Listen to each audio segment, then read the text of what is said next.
शिवरायांच्या मावळ्यांना आणि भीमाच्या या बागांना तुम्हा सर्वांना माझा क्रांतिकारी जय भीम. जय भीम. संपूर्ण विश्वाला शांतीचा आणि क्रांतीचा संदेश देणारे तथागत सिद्धार्थ गौतम बुद्ध, काळ्या छातीवरती अभिमानाची तरी कोरणारे आणि अवघ्या मुठभर मावळ्यांना घेऊन स्वराज्य स्थापन करणारे छत्रपती शिवाजी महाराज, आज ज्यांच्यामुळे माझ्यासारखी एक सामान्य मुलगी या ठिकाणी उभा राहून बोलू शकते ते क्रांतीवीर महात्मा ज्योतिबा फुले. अखंड भारत देशाचं संविधान लिहिणारे तुम्हाला आणि मला लायकी नसताना सुद्धा सुटापुटामध्ये आणून साहेब बनवून देणारे बोधिसत्व विश्वरत्न डॉक्टर बाबासाहेब आंबेडकर. माता रमाई, माता भीमाई, माता जिजाऊ, माता सावित्रीमाई, माता अहिल्यामाई या सर्व महामानवांना व महामातांना मी जयश्री विलास बागुल सर्वप्रथम अभिवादन करते आणि माझ्या बोलण्याला सुरुवात करते. बंधूंनो, या देशातील तमाम शोषितांना, दीनदुबळ्यांना युद्धापासून बुद्धाकडे, क्रांतीपासून शांतीकडे, मंदिरापासून विहाराकडे आणि दुःख समुदायापासून परम सत्तेकडे नेणारा मार्ग म्हणजे आंबेडकरी विचार होय. बंधूंनो, डॉक्टर बाबासाहेब आंबेडकर या समाजासाठी एकटेच लढले, भिडले. आपल्या विरोधकांशी त्यांनी दोन हात केले, कारण त्यांना असं वाटायचं की आज हा माझा गरीब दिनदुबळ समाज उद्या माझ्यासारखा उच्चभूषित सुटापुटामध्ये मला दिसला पाहिजे. त्यांनी सांगितलेल्याप्रमाणे आम्ही आज सुटापुटात आहोत खरं, पण आमची क्रांती ही पायातल्या पुटापासून ते गळ्यातल्या टाळपर्यंत झाली, वर क्रांती झालीच नाही.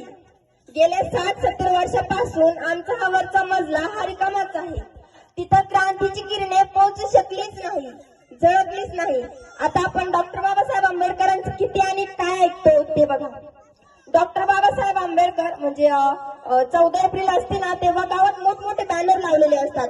त्या बॅनरवरती एखाद्या कार्यकर्त्याचा फोटो हा उच्चभूषित सुटापुटामध्ये दिसतो आपल्याला. मग त्या कार्यकर्त्याचा धार्मिक, शैक्षणिक, आर्थिक विकास हो अगर ना हो, पण सूट हे पाहिजे. कारण डॉक्टर बाबासाहेब आंबेडकर म्हणाले म्हणून. दुसरं महत्वाचं म्हणजे तो कार्यकर्ता दारू पिणारा असो किंवा वाईट मार्गावरती जाणारा असो हे चालेल, पण सूटबूट पाहिजे. कारण डॉक्टर बाबासाहेब आंबेडकर म्हणाले म्हणून गेल्या 60-70 वर्षात आपला हा वरचा मजला तिथं क्रांतीची किरणे पोहोचली असती, झळकली असती, तर आज आम्ही निश्चितच संघटित असतो. आज आम्हाला संघटना समजली असती. वाटते की तुम्हाला आपण संघटित आहोत. पण आपली संघटना कशी? क्रिकेटच्या एक दिवसाच्या सामन्यासारखी. सामना संपला की सर्वजण आपोआपल्या घरी, म्हणजे काही धार्मिक कार्यक्रम असला की थोड्या कालावधीसाठी एकत्रित यायचं आणि नंतर भूकंप झाल्यासारखं विस्कटायचं. अशी आमची संघटना एखाद्यानं बोध घेतल्यासारखी. आमच्या बापाची जयंती गाणं लावा लावा म्हणती, आमच्या बापाची जयंती गाणं लावा लावा म्हणती. नाही, आमच्या बापाची जयंती आम्हाला गाणं लावून नाचायला नाही, तर पुस्तक घेऊन वाचायला सांगती, तर पुस्तक घेऊन वाचायला सांगती. डॉक्टर बाबासाहेब आंबेडकर म्हणतात, बंधूंनो, नाचून मोठे होऊ नका तर वाचून मोठे व्हा.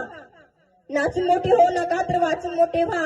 जर तुमच्याकडे 2 नाणे असतील तर एका नाण्याची भाकरी घ्या आणि दुसऱ्या नाण्याचं पुस्तक घ्या. भाकरी तुम्हाला जगवेल आणि पुस्तक जगायचं कसं ते शिकवेल. आले किती गेले किती सांगा कुणाच्या लक्षात किती राहिले. आले किती गेले किती सांगा कुणाच्या लक्षात किती राहिले. पण डॉक्टर बाबासाहेब आंबेडकर असे एक नेते होते की ज्यांनी करोडो लोकांच्या मनावर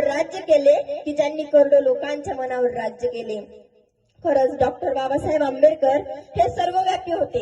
कित्येकदा बाबासाहेबांची ओळख फक्त भारतीय राज्यघटनेचे शिल्पकार म्हणूनच केली जाते.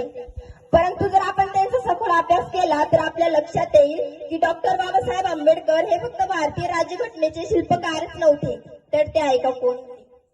तर ते अर्थशास्त्रज्ञ, समाजशास्त्रज्ञ, विधितज्ञ, फेमस वकील, विशिष्ट राज्यकर्ते, उद्धारकर्ते आणि इतकेच नाही तर नाशिक राम मंदिर, महाडचा सत्याग्रह, पुणे करार, मनुस्मृतीचे दहन, समाजाच्या कल्याणासाठी लिहिलेले संविधान, संविधानातील विविध महत्वाच्या तरतुदी, विविध मंत्रिपदे आणि इतकेच नाही तर BA, MA, MSc, PhD, LLD, DSc, LD, barrister, bar of law, विविध पदव्या डॉक्टर बाबासाहेब आंबेडकरांनी मिळवल्या.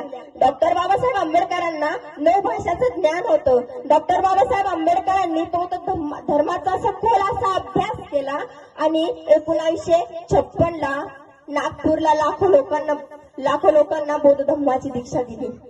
म्हणून मला या ठिकाणी म्हणावं असं वाटतंय की अहो, माझ्या भीमाची कीर्ती अमाप आहे, साऱ्या देशावर त्याची छाप आहे. माझ्या भीमाची कीर्ती अमाप आहे, साऱ्या देशावर त्याची छाप आहे. अरे म्हणूनच तर सारी दुनिया म्हणते की भीम तुमच्या बापाचाही बाप आहे, भीम तुमच्या बापाचाही बाप आहे. आले किती गेले किती उडून गेला भरारा, आले किती गेले किती उडून गेला भरारा, संपला तर नाही अजून. आणि आम्ही डॉक्टर बाबासाहेब आंबेडकरांची अनुयायी संपून देणारही नाही आमच्या भीमरायांचा दरारा, आमच्या भीमरायांचा दरारा. आज बघा ना, डॉक्टर बाबासाहेब आंबेडकरांनी 1956ला आम्हाला बौद्ध धम्माची दीक्षा दिली म्हणून आम्ही बौद्ध झालो नाही. आम्ही बौद्ध कसे झालो ऐका. घरात बसून घटाला आणि म्हणतो जय भीमवाला पोट आला, असे आमचे बौद्ध बांधव तयार झालेले आहेत. हे बघा, माझं जास्त काही म्हणणं नाही. माझं एवढंच म्हणणं आहे की आपले जे छोटे छोटे लेकरं आहेत ना, छोटे छोटे पोरं बाळ आहेत ना, त्यांना ना देवा धर्माच्या